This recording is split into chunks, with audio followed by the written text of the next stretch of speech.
Këshilli i Evropës i ka dhënë dritën jeshile zbatimit të modelit të marrëveshjes së 6 nëntori 2023 mes Shqipërisë dhe Italisë për menaxhimin e migrantëve në një zhvillim me peshë politike për qeverinë italiane. Vendimi u interpretua në Rom si një legjitimim ndërkombëtar i strategjisë të ndjekur nga Italia për përballimin e flukseve migratore në Mesdhe.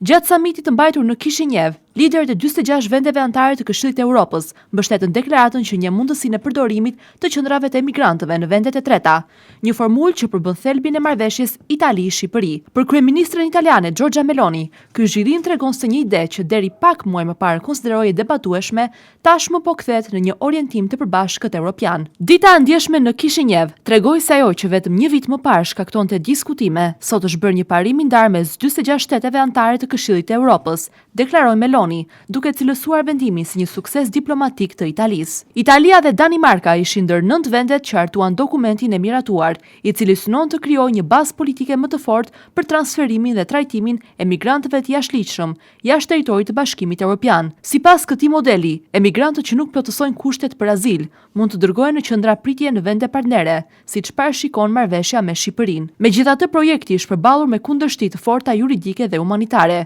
Gjykatat italiane kanë pezulluar disa herë procedurat për transferimin e migrantëve dhe kanë argumentuar se si vendet e origjinës së tyre, ashtu edhe shtetet pritëse, nuk ofrojnë garanci të plota për respektimin e të drejtave të njerëzit dhe standardeve ndërkombëtare të mbrojtjes. Pikërisht për të kapërcyer këto pengesa, qeveria italiane kërkoi mbështetje më të gjerë europiane, në mënyrë që modeli të mos mbetet vetëm një nismë dypalëshe me Shqipërinë, por të shndërrohet në një instrument të pranueshëm për të gjithë kontinentin.